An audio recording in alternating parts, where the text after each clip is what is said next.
ते हैं। बाय सिया, अपना ध्यान रखना।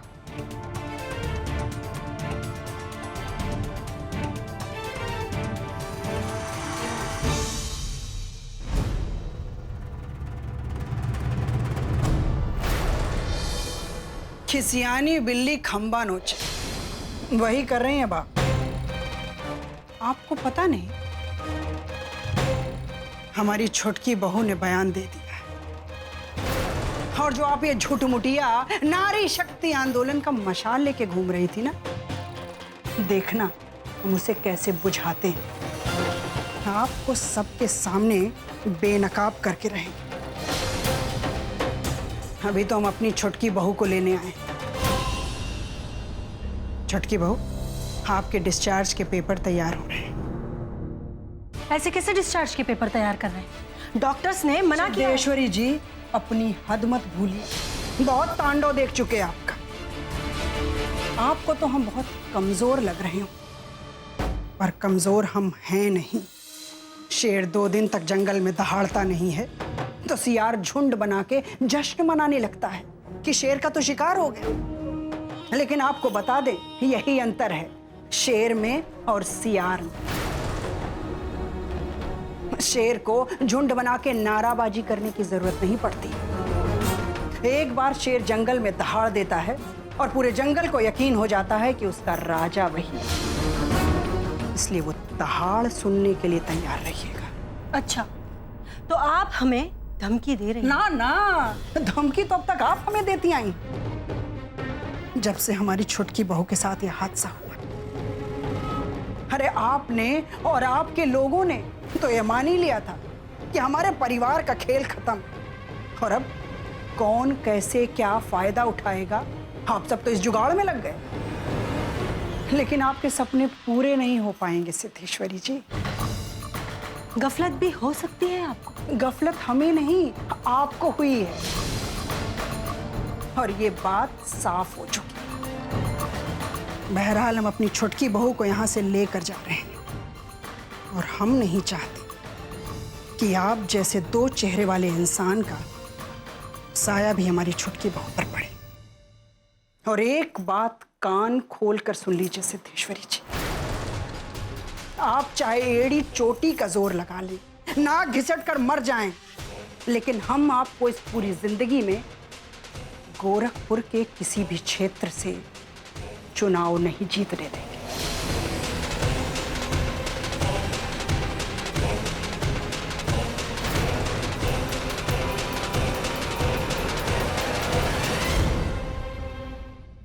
डिस्चार्ज पेपर रेडी है, इस पे साइन कीजिए, फिर आप अपनी बहू को घर ले जा सकते हैं।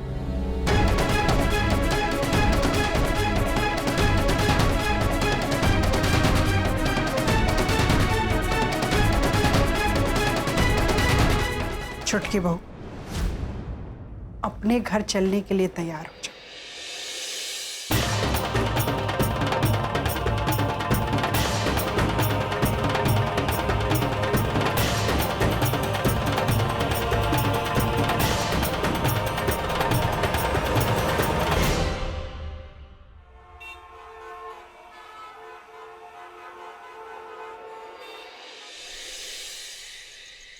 प्रिंस, चाय दो सबको। लीजिए चाय लीजिए। कटोरी बिस्किट दो।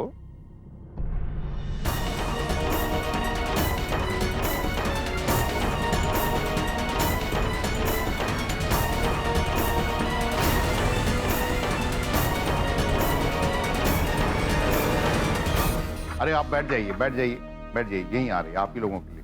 बैठ।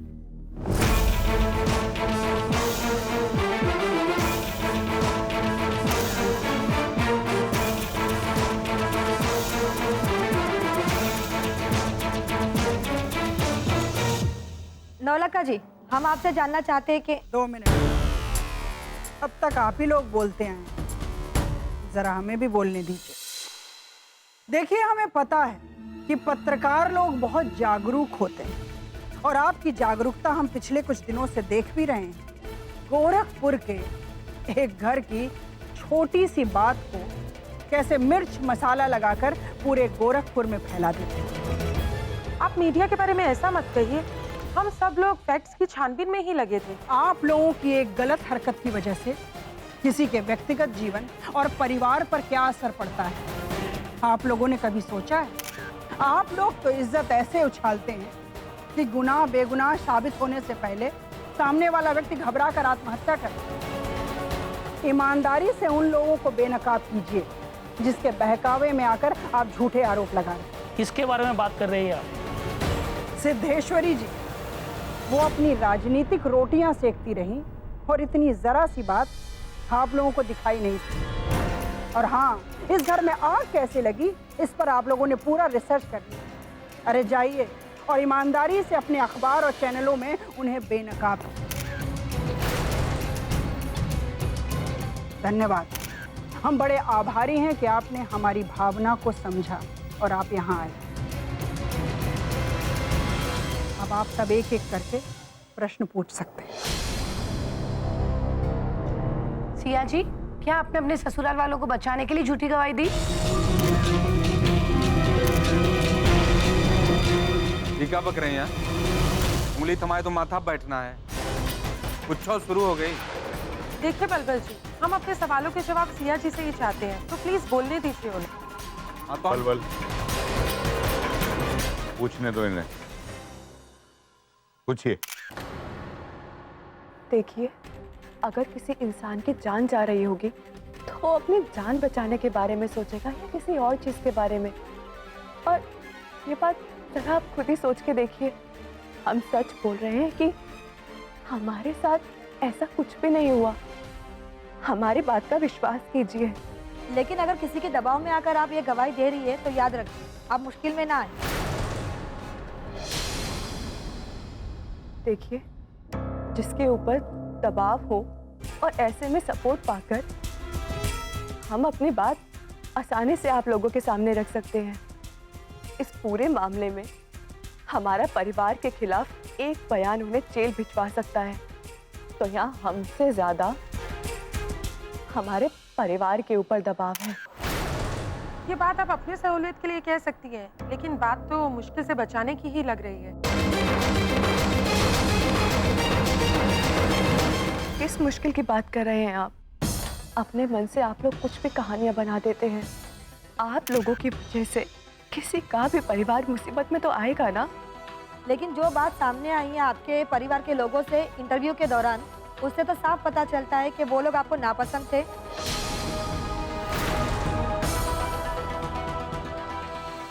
इस घर में लोग हमेशा हंसते और मुस्कुराते रहते हैं। परेशानियां भी आती हैं, खुश भी होते हैं और नाराज भी होते हैं, और एक दूसरे से अपेक्षाएं करते हैं। जब वो अपेक्षाएं पूरी नहीं होती तो बोलचाल भी बंद हो सकती है। इसका ये मतलब थोड़ी ना है कि घर में एक दूसरे के खून के प्यासे हो जाए।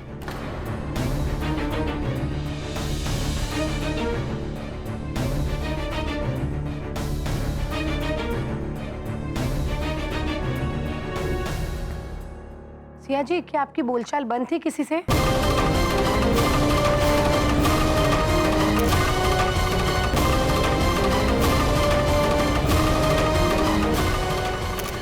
देखिए, सिचुएशन को इतना ट्रिकी मत बनाइए। हम आपके सामने बैठे हैं आपको सब कुछ सच सच बताने के लिए, ना कि आपसे कुछ छुपाने के लिए। और हमारी लाइफ एकदम पानी की तरह ट्रांसपेरेंट है। और हम आपसे विनती करते हैं, हमें अपनी बात पूरी कर लेने दीजिए। जहाँ 10 बर्तन होते हैं वहाँ आवाज़ तो होती है ना। मतलब बहुत झगड़े होते हैं। हाँ, हमारे यहाँ बहुत झगड़ा होता है। यहाँ पे जितने लोग बैठे और खड़े हैं, सबका हाथ और पाँव जो है वो टूटा हुआ है। हर किसी को ना ध्यान से देखिए, हर लोग प्लास्टर लगा के बैठे और खड़े हैं। हम लोग दिन में ना 3 बार लड़ाई करते हैं, एक बार सुबह में और एक बार दोपहर और एक बार रात को खाना खाने के बाद। अगर तभी भी मन न भरे तो हम लोग रात में नींद से उठे फिर लड़ते हैं, हम मार के मुंह फोड़ देते हैं एक दूसरे का। बलबल, शांत हो जाओ। मैंने इनका काम है, करने दो। पूछिए आप लोग। भैया, हम शांत ही तो हैं। पता नहीं कौन सा कौम बना दिया है किसने इन पत्रकारों का। केवल और केवल माथा खराब करना आता है आप लोगों को। कीजिए। सिया जी, बर्तनों की आवाज तक तो बात ठीक है, लेकिन आग लगना, चीख पुकार, ये सब।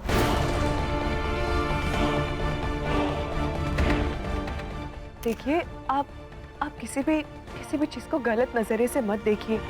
हमारा परिवार हमसे बहुत प्यार करता है और हमारा बेहद ख्याल भी रखता है। कैसी बात कर रही हैं सिया जी?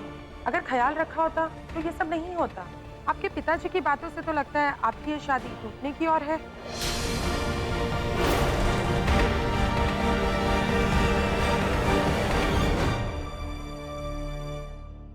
मीडिया को इतना गैर जिम्मेदार तरीके से लगने पे नहीं जाना चाहिए। और रही बात हमारे पापा की, तो अपनी बेटी को खतरे में देखकर उनका यूं चिंता करना जायज है।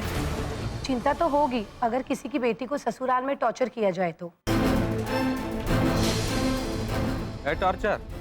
हमारी छुटकी दुल्हन ना हॉस्पिटल से छूट के आई है। हम लोगों को चिंता है कि इसका स्वास्थ्य पहले सुधर जाए, और तुम लोग हो कि 17 ठोकरे मुंह पे माइक लगा के कुछ भी पूछे जा रहे हैं। हमके शांति से करो।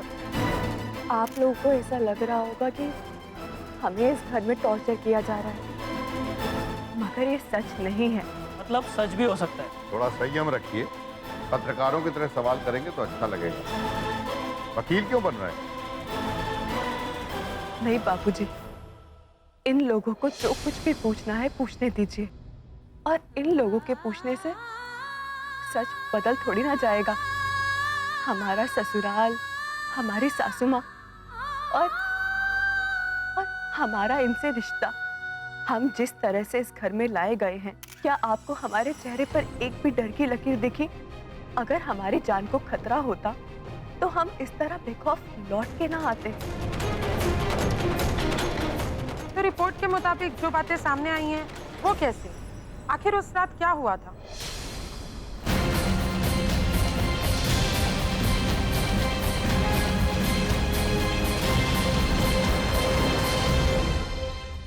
दिवाली की रात थी और ससुराल में हमारी पहली दिवाली।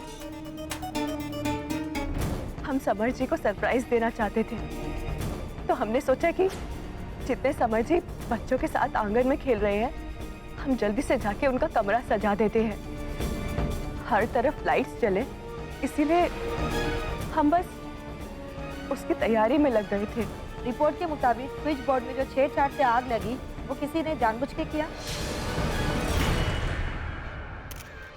आप सही कह रहे हैं। रिपोर्ट बिल्कुल सही है।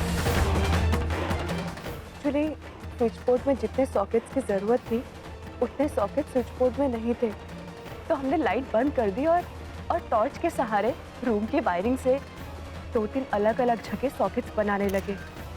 इतनी जानकारी? आपको तो इलेक्ट्रिकल इंजीनियर होना चाहिए था। सुझाव के लिए शुक्रिया, मगर हमारी परवरिश ऐसे नहीं हुई। और ये तो हमें 8वीं कक्षा में पढ़ाया गया था।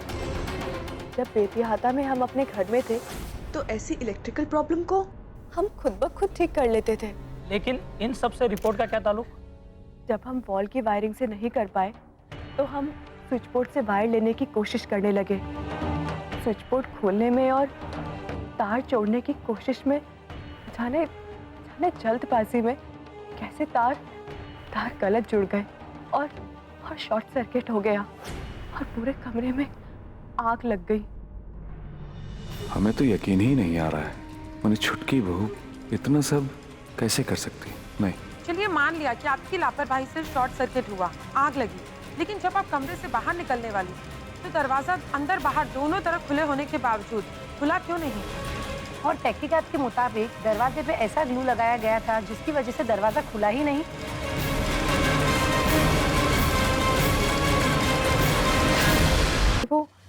वो तहकीकात में कोई गड़बड़ी नहीं है। दरवाजे पे ग्लू हम ही ने लगाई थी। हम सिल्वर और गोल्डन पेपर से मेन डोर को डेकोरेट करने जा रहे थे। अचानक से गेट बंद हो गया और हमें पता ही नहीं लगा कि कब गेट बंद हो गया। और उस बंद कमरे में हमारी लापरवाही की वजह से लगी आग को बुझाने की कोशिश करने लगे और अचानक से धुएं की वजह से हमारा दम घुटने लगा।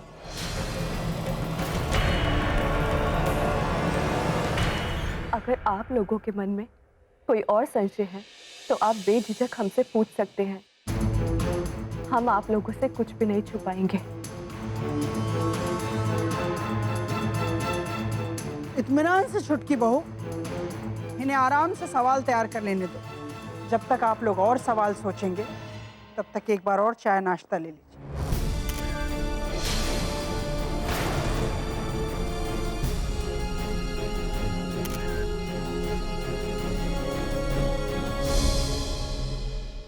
अगर आप लोगों को और कोई प्रश्न नहीं करना है तो हम चाहते हैं कि ये प्रेस कॉन्फ्रेंस औपचारिक रूप में समाप्त की जाए। आप लोग यहाँ आए इसके लिए बहुत बहुत धन्यवाद।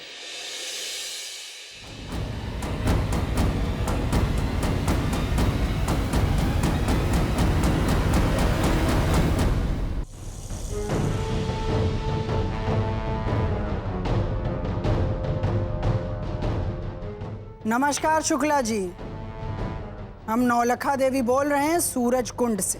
नमस्कार जी, हमारे तो भाग्य खुल गया जो आपने भी याद किया।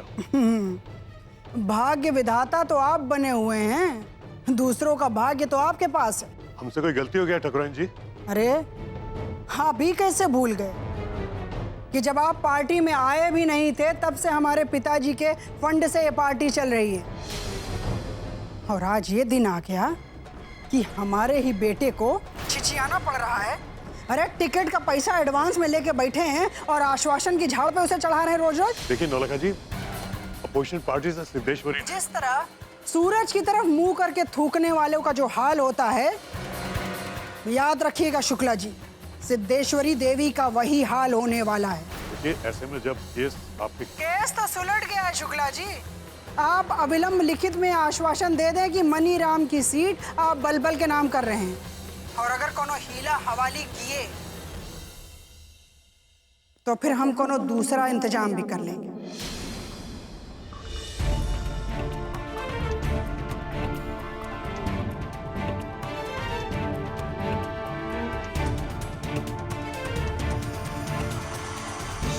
नमस्ते वकील साहब जी, हमारे यहाँ अविलंब 2 वकीलों को भेजिए।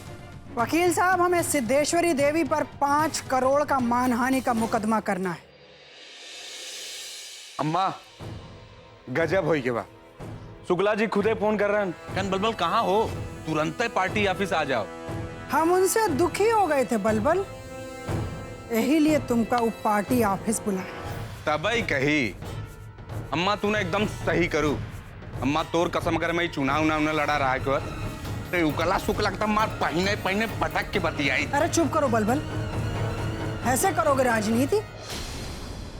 याद रखो बलबल, ये चुनाव तुम्हारी उम्मीदवारी की जीत से ज्यादा सिद्धेश्वरी की हार के लिए है, और कैसे भी करके तुम्हें ये चुनाव भारी अंतर से जीतना है।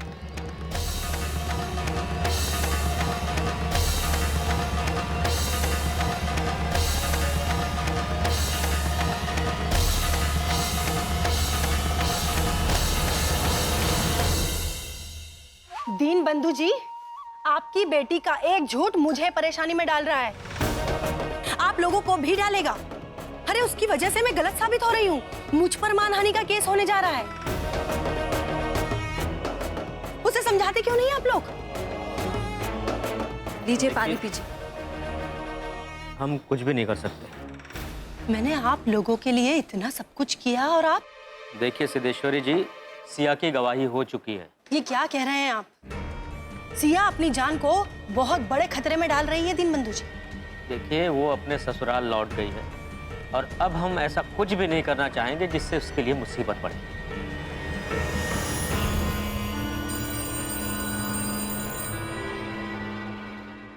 हेलो हेलो, हाँ भैया, भैया जरा पापा से बात कराइए ना। पापा, सिया, तुमने तो बयान दे ही दिया बेटा, अब क्या कहें हम। पापा कोई सफाई देने की जरूरत नहीं, बस तुम खुश रहो, यही चाहते हैं। दीन बंधु जी, प्यार से बात कीजिए उससे, समझाइए उसे। अरे समझिए, अभी वो उन लोगों के प्रभाव में है, हम शांति से मनाएंगे उसे। सिद्धेश्वरी जी माफ कीजिए, हम आपकी अब कोई मदद नहीं कर सकते।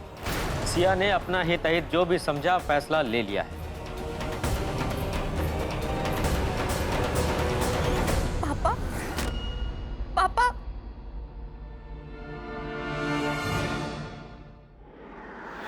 कुछ दिन अस्पताल में क्या रह गई कि दिमाग ही बदल गया। बिना पूछे अपने मायके वालों को फोन मिला दिया। एक बात गांठ बांध लो छुटकी बहू, न ही उनसे मिलने की कोशिश करोगी और न ही फोन करोगी, याद रखना।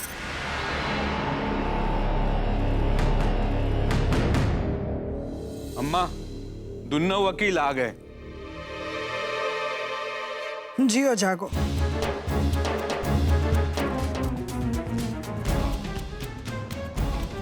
वकील साहब, आप दोनों मानहानि का दावा तैयार करें जल्द से जल्द। 5-5 करोड़ के 2 केस, सुबह होने तक कागजात तैयार हो जाने चाहिए। एक सिद्धेश्वरी देवी पर और एक छुटकी बहू के मायके वालों पर।